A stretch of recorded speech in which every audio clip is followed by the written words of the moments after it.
I was staring at a 20-page contract demanding I renounce any claim to my fiancé's wealth, while his mother smirked, calling me a parasite. I was about to walk out until the heavy oak doors swung open and the crown prince stepped inside, dropping into a deep bow. To me, they say love is blind, but I think it just wears rose-tinted glasses until someone forcibly smashes them off your face. My name is Nora Hayes, and for 2 years I thought I had found the perfect man. Oliver Kensington and I met in a dimly lit antique bookshop in Soho. He spilled a flat white all over my trench coat, bought me a replacement, and charmed his way into my life. For a long time, he was just Oliver, a handsome, slightly clumsy architect who loved obscure French cinema and cheap takeout. I didn't know he was that Kensington. As in the Kensingtons who owned half of Mayfair, a string of luxury hotels across Europe, and a lineage that they claimed traced back to the Norman conquest. I grew up in a quiet, ivy-covered cottage in Oxfordshire.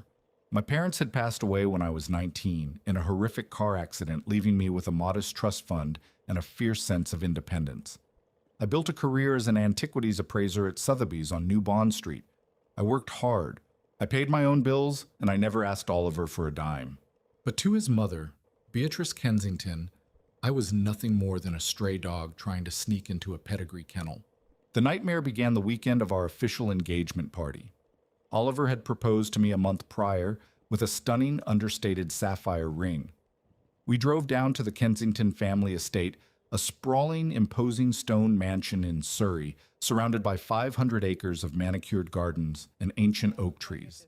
The moment my scuffed leather boots touched the immaculate gravel driveway, I felt the temperature drop. Beatrice was waiting in the grand foyer. She was a woman who looked like she was carved from ice and dressed exclusively in Chanel. Beside her stood Isabella, Oliver's younger sister, who had made a career out of being a professional socialite, an amateur mean girl. "Nora," Beatrice said, her eyes dragging up and down my sensible navy dress. "You wore that. How brave of you to embrace high street fashion for such a momentous weekend. It's vintage Dior, actually, Mrs. Kensington," I replied with a polite smile, though my stomach churned. Isabella snorted, examining her perfectly manicured nails. "Vintage is just a polite word for used, isn't it? Oliver, darling, did you not give her the shopping allowance I suggested?" I looked at Oliver, expecting him to defend me. Instead, he just laughed nervously and rubbed the back of his neck. "She likes her own style, Mother. Let's just get settled in all right." That was the first crack in the glass. He didn't stand up for me. He just deflected. The real ambush happened an hour before the grand engagement dinner. I was in the guest suite. We weren't allowed to share a room under Beatrice's roof, trying to pin up my hair when there was a sharp knock on the door. It opened before I could answer. Beatrice and Isabella walked in, followed closely by Oliver, who looked like a deer caught in the headlights. Beatrice didn't say a word at first. She walked over to the mahogany vanity and dropped a thick leather-bound document onto the surface. The heavy thud echoed in the quiet room. "What is this?" I asked, my hands freezing in my hair. "A standard precaution," Beatrice said, her voice dripping with artificial sweetness. "A prenuptial agreement drawn up by the family's solicitors." I looked at Oliver. "We already talked about this, Ollie.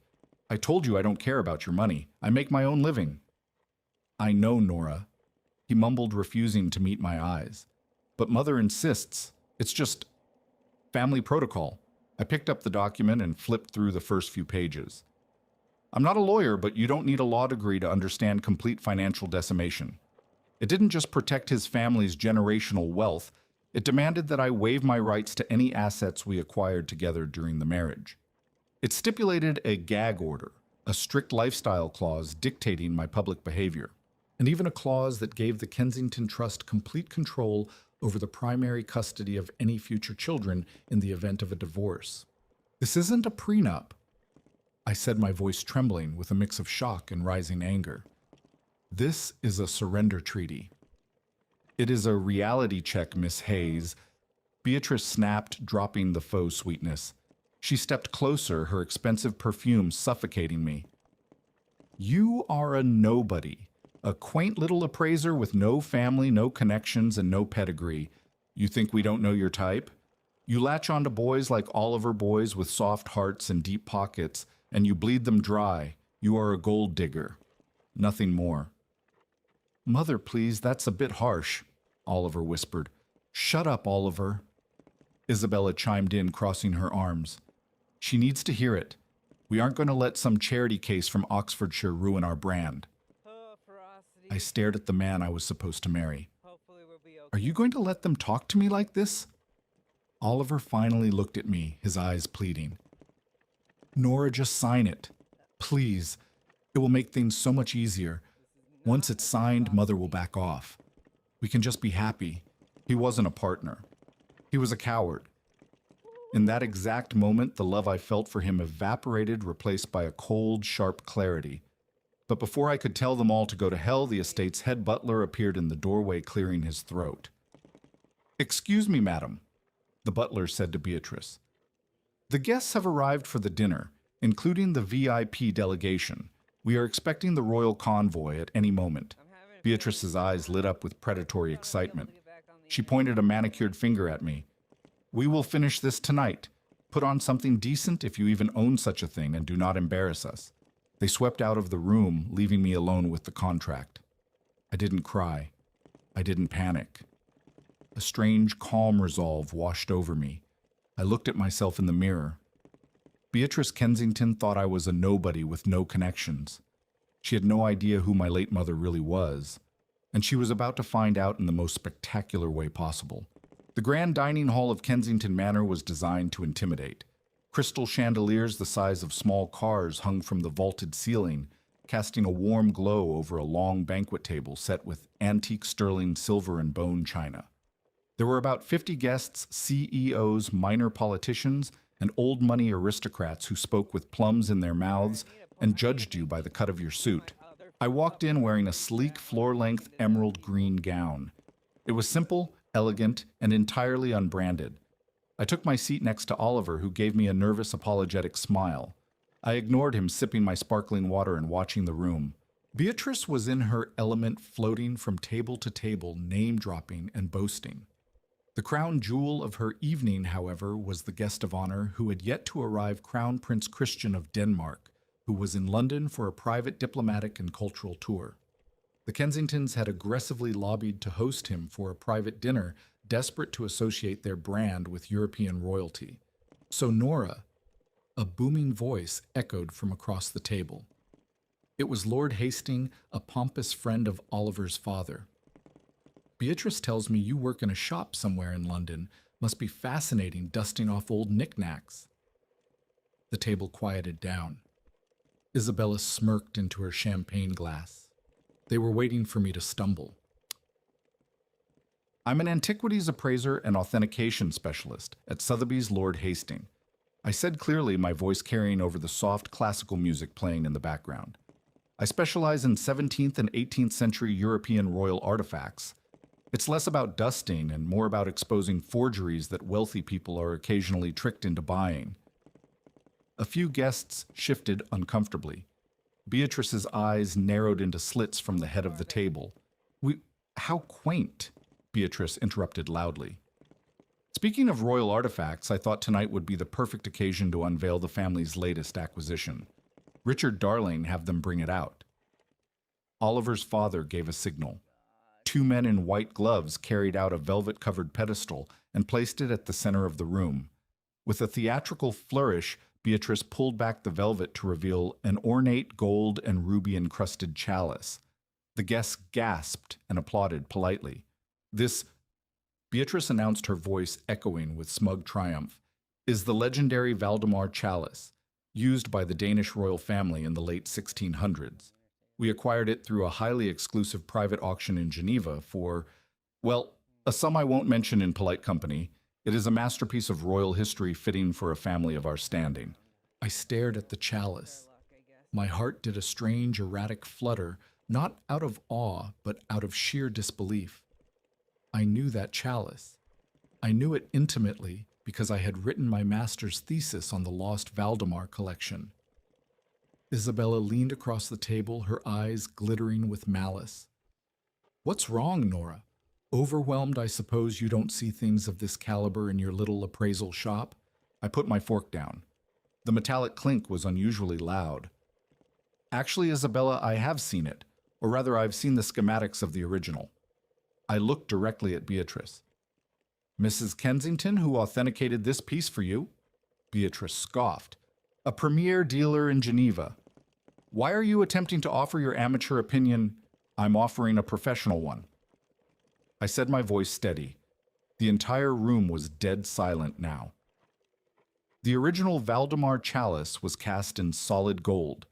Yes, but the rubies were famously flawed. They had distinct internal inclusions because they were mined from a specific now-depleted vein in the Ural Mountains. Furthermore, the crest of the House of Oldenburg on the base of the original has a microscopic hallmark of the royal silversmith Jürgen Bissen. This piece. I stood up and took 2 steps toward the pedestal, peering closely at the base. Has flawless lab-grown rubies, and the hallmark is etched with a modern laser not stamped. Mrs. Kensington, you haven't bought a royal artifact. You've bought a very expensive mid-1990s replica. The silence in the room was deafening. You could have heard a pin drop on the Persian rug. Beatrice's face turned an ugly mottled shade of crimson. How dare you? She hissed, abandoning all pretense of high society manners. You insolent, uneducated little brat, you come into my home, refuse to sign a simple contract to protect my son from your greed, and now you stand there and insult my family in front of our guests. Mother, stop. Oliver finally panicked, standing up. Nora, sit down, please. No, Beatrice shouted. She has done security. Remove this gold-digging parasite from my property immediately. I will not have my family humiliated by a penniless nobody. 2 large security guards stepped into the dining room, moving toward me. I didn't flinch. I reached for my clutch, fully prepared to walk out of that toxic house forever. But before the guards could even touch me, the heavy oak doors of the dining hall violently swung open. 4 men in dark suits with earpieces, Scotland Yard Royal Protection Officers, stepped in, instantly commanding the room. The Kensingtons' private security froze and backed away. The room erupted into a flurry of panicked movement as the Kensingtons realized what was happening. Richard Kensington rushed forward, nearly tripping over his own feet, while Beatrice frantically smoothed her dress, her face instantly transforming from a mask of rage to one of sycophantic joy. Crown Prince Christian of Denmark stepped into the light of the chandeliers. He was tall, striking, and possessed an aura of absolute authority that made the Kensingtons' wealth look like cheap plastic. Your Royal Highness! Beatrice gasped, dropping into a deep, desperate curtsy. Richard bowed so low he nearly hit his head on the table. Isabella and Oliver quickly followed suit. Around the room, the elite guests scrambled to lower their heads. We are incredibly honored to welcome you to our home, Beatrice simpered, staring at the floor. Please allow us to show you to the head of the table. We have so much to... Prince Christian didn't even look at her. He didn't acknowledge Richard. He walked straight past their bowing forms, his polished shoes echoing on the hardwood floor. He stopped directly in front of me. The prince looked at me, a warm, genuine smile breaking across his stoic face. And then in front of the horrified, breathless Kensington family, the future king of Denmark placed his right hand over his heart and dropped his head in a deep, respectful bow. Lady Leonora. Prince Christian said softly, his voice carrying clearly in the dead silent room. It has been far too long. The Queen sends her absolute warmest regards. For a fleeting, agonizing second, the silence in the Kensington dining room was so absolute that I could hear the faint, rhythmic ticking of the antique grandfather clock in the hallway. No one breathed. No one moved. The guests who had been whispering behind their hands were frozen like statues in a museum display. Beatrice Kensington, the undisputed tyrant of this household, remained stuck in her awkward, subservient curtsy, her eyes wide with a mixture of profound confusion and rising terror. Crown Prince Christian remained bowed before me for a moment longer, a gesture of respect that defied every rule of modern aristocracy. When he finally straightened his imposing frame towered over the room, he reached out and gently took my hand, placing a brief, respectful kiss on my knuckles. Your Highness. I managed to say, my voice steady despite the hurricane of emotions swirling in my chest. It is an absolute honor to see you again. I didn't realize you were the VIP guest, and I did not realize I would be walking into a den of wolves. Leonora, the prince, replied, his voice a low, resonant rumble that carried a chilling edge. He did not let go of my hand, effectively positioning himself as a physical barrier between me and the family that had just tried to have me thrown out by their security guards. Your Royal Highness, Beatrice finally stammered, abandoning her curtsy. She stumbled forward, her perfectly manicured hands trembling as she smoothed the silk of her designer gown. I do apologize for this ridiculous interruption. There seems to be a grave misunderstanding. This girl Nora, she is just my son's fiancée. Well, former fiancée as of tonight. She is merely an appraiser from a shop in London. You must have confused her with someone else of standing. Prince Christian turned his head slowly, fixing Beatrice with a glare so cold it could have frozen the Thames. The genial warmth he had shown me vanished entirely, replaced by the formidable, intimidating presence of a man born to rule. Mrs. Kensington, he said, his tone dangerously soft. I do not make mistakes regarding the bloodline of my own family, and I strongly suggest you moderate your tone when speaking about Lady Leonora. Lady One, Oliver choked out from behind his mother. He looked like a man who had just been forcefully awoken from a deep sleep with a bucket of ice water. He took a hesitant step toward me. Nora, what is he talking about? You're from Oxfordshire. Your parents were teachers. I looked at the man I had loved, or rather the illusion of the man I had loved. My father was an Oxford history professor, Oliver. I corrected him, my voice ringing with a newfound clarity. But my mother was Lady Margrethe von Fersen. She was the first cousin to the current Queen of Denmark. She relinquished her formal titles to live a quiet life in England with the man she loved, away from the suffocating pressure of the royal court. But her lineage never changed, and neither did mine. Isabella let out a sharp, breathless gasp, her hands flying to her mouth. Richard Kensington, who had been hovering near the head of the table, suddenly looked incredibly pale, clutching the back of a dining chair as if his legs could no longer support his weight. That cannot be true, Beatrice whispered, her voice cracking. The reality of the situation was crashing down upon her meticulously constructed world. She had spent the entire evening and the last 2 years treating me like dirt on her shoe, entirely unaware that she was insulting a woman with closer ties to the European throne than she could ever hope to purchase. It is entirely true. Prince Christian intervened, stepping toward the center of the room. He walked over to the velvet-draped pedestal, where the disputed chalice sat gleaming under the chandeliers. He did not touch it. He merely leaned in to inspect it, much like I had done minutes prior. The entire room held its breath as the prince scrutinized the artifact that Beatrice had proudly touted as her crown jewel. We shall Lady Leonora's late mother was a beloved member of our family. The prince continued, not taking his eyes off the golden cup. And her daughter inherited not only her grace, but her unparalleled intellect. In fact, the royal household frequently consults Lady Leonora for authenticating artifacts belonging to the Danish crown. Because as she correctly deduced, he stood up and turned to face the mortified crowd. This piece is an absolute fraud. A collective murmur of shock rippled through the elite guests. Beatrice let out a strangled cry, her hands clutching her pearl necklace as if she were suffocating. No! Beatrice shrieked, her facade of aristocratic elegance completely shattering. That is impossible. We paid millions. It was authenticated by the finest dealers. You were swindled, Mrs. Kensington, the prince stated flatly. The real Valdemar chalice has sat securely in the royal vault in Copenhagen for the last 80 years. I saw it myself before I left for London.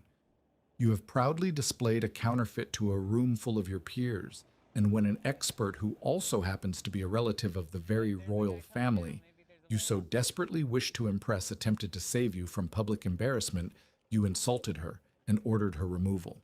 The prince turned his back on the Kensingtons, an ultimate gesture of dismissal, and looked at me. Leonora, I believe your presence is entirely wasted here. My car is waiting outside. May I have the privilege of escorting you back to London? I looked at Beatrice, who was now weeping into her hands, humiliated in front of the very high society she worshipped. I looked at Isabella, who was staring at the floor too ashamed to meet my eyes. And finally, I looked at Oliver. Nora, please. Oliver begged, his voice cracking with desperation. He lunged forward trying to grab my hand, but two of the Scotland Yard protection officers instantly stepped into his path, blocking him effortlessly. Nora, I didn't know. I swear I didn't know. Please, let's just talk about this. We can fix this. I'll rip up the prenup right now. You don't have to sign anything. I felt a cold smile touch my lips. That's exactly the problem, Oliver. You didn't defend me when you thought I was a nobody. You're only begging now because you realize I'm somebody. You didn't love me. You loved the idea of a compliant little wife you could control. Keep your money, keep your counterfeit chalice, and keep your horrible family. I turned away from him and took Prince Christian's offered arm. Let's go, Your Highness, I said. The air in here has become incredibly stale. The fallout from that evening at the Kensington estate was nothing short of a spectacular social execution. I rode back to London in the back of Prince Christian's armored Bentley, sipping aged whiskey and laughing with him about the look on Beatrice's face. The prince and I hadn't seen each other since I was a teenager visiting Copenhagen with my mother, but the familial bond was instant and comforting. By the time I woke up the next morning in my modest London flat, the scandal had already hit the aristocratic rumor mill. You cannot have 50 of the most prominent gossips in British high society witness a public dressing down by a crown prince and expect it to stay quiet. The tabloids had a field day. "Royal fake-out," screamed one headline. "Kensington's exposed by secret blue blood bride." My phone buzzed incessantly. Oliver called me 47 times before noon. He left voicemails ranging from pathetic weeping to angry demands for an explanation. I didn't listen to most of them. I simply blocked his number, packed all of my belongings that had any connection to him, and sent them back to his London penthouse via a discount courier service. I made sure to include the sapphire engagement ring tucked inside a cheap cardboard box. But the true twist of the knife didn't come from the social humiliation. It came from the financial sector. 3 days after the disastrous dinner party, I was sitting in my office at Sotheby's, authenticating a genuinely beautiful 18th century French tapestry when my supervisor knocked on the door. He looked slightly terrified, holding a thick manila envelope. "Nora," he said softly, "this was just hand-delivered for you, by a private investigator." I frowned, taking the envelope. Inside were copies of financial documents, internal memos, and banking statements. Attached to the front was a handwritten note from a contact I had in the royal legal team, a favor Prince Christian had quietly pulled for me. As I read through the documents, the true horror of my near miss became glaringly apparent. The Kensingtons were not the billionaire titans they pretended to be. In fact, their entire empire was a crumbling house of cards. Richard Kensington had made a series of catastrophic investments in commercial real estate just before the market took a downturn. Their luxury hotels were heavily mortgaged, and their liquidity was virtually non-existent. The 20-page prenuptial agreement Beatrice had tried to force upon me wasn't designed to protect their wealth from me. It was designed to protect them from my eventual discovery of their debt. The gag order and lifestyle clauses were meant to keep me quiet once I was legally bound to their sinking ship. Furthermore, they had secretly run a background check on me months ago and discovered my mother's royal trust fund, a substantial amount of money sitting untouched in a Danish bank account. They had planned to use my quiet, unassuming nature to slowly drain that trust to keep their creditors at bay. Beatrice hadn't bought the fake chalice to show off. She had bought it from a shady broker at a fraction of the cost of a real artifact, planning to use a fraudulent appraisal to secure an emergency line of credit from a Swiss bank. When I exposed the forgery in front of London's elite, I hadn't just bruised her ego. I had torpedoed their last desperate lifeline.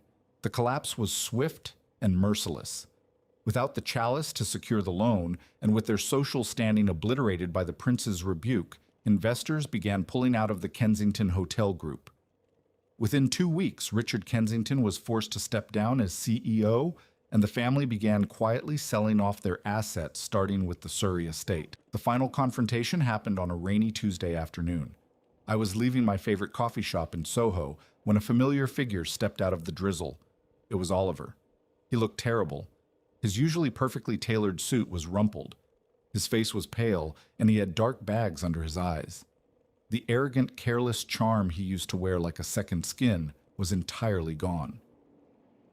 "Nora," he croaked, stepping into my path. "Please, just 5 minutes."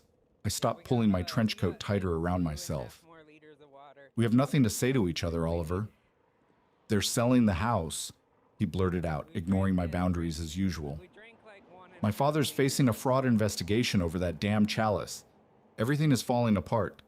Mother won't leave her room. She's broken, Nora. We lost everything." "You didn't lose anything," I replied coldly, staring directly into his bloodshot eyes. "You exposed exactly what you were. You lied to me about your finances, you planned to steal from my mother's trust, and you stood by while your family treated me like garbage. You built your life on smoke and mirrors, Oliver. A stiff breeze was always going to knock it down." "I loved you," he whispered, a desperate plea for sympathy. "No, you didn't." I corrected him, my voice devoid of any pity. "You just thought I was an easy mark. But you made one fatal mistake, Oliver. You forgot that I am an appraiser." I stepped around him, pausing just for a second. "I know how to spot a fake, and you are the cheapest forgery I have ever seen." I walked away, leaving him standing in the rain. I didn't look back. A month later, I took a leave of absence from my job and flew to Copenhagen. Prince Christian and the Queen warmly welcomed me into the royal fold, not as a public figure, but as family. I spent weeks walking through the gardens my mother used to play, and reading her old journals, and finally understanding the quiet strength she had passed down to me. I didn't need a crown, and I certainly didn't need the Kensington fortune. I had my own legacy, and it was forged in pure, unbreakable gold. This incredible story proves that true worth isn't defined by the clothes you wear or the bank accounts you boast, but by the undeniable strength of your character and the truth of your heritage. The Kensingtons learned the hard way that you should never judge a book by its cover, especially when that book has a royal seal. If you love this dramatic tale of revenge, high society takedowns, and epic plot twists, please hit that like button, share this video with your friends, and subscribe to our channel for more jaw-dropping true stories.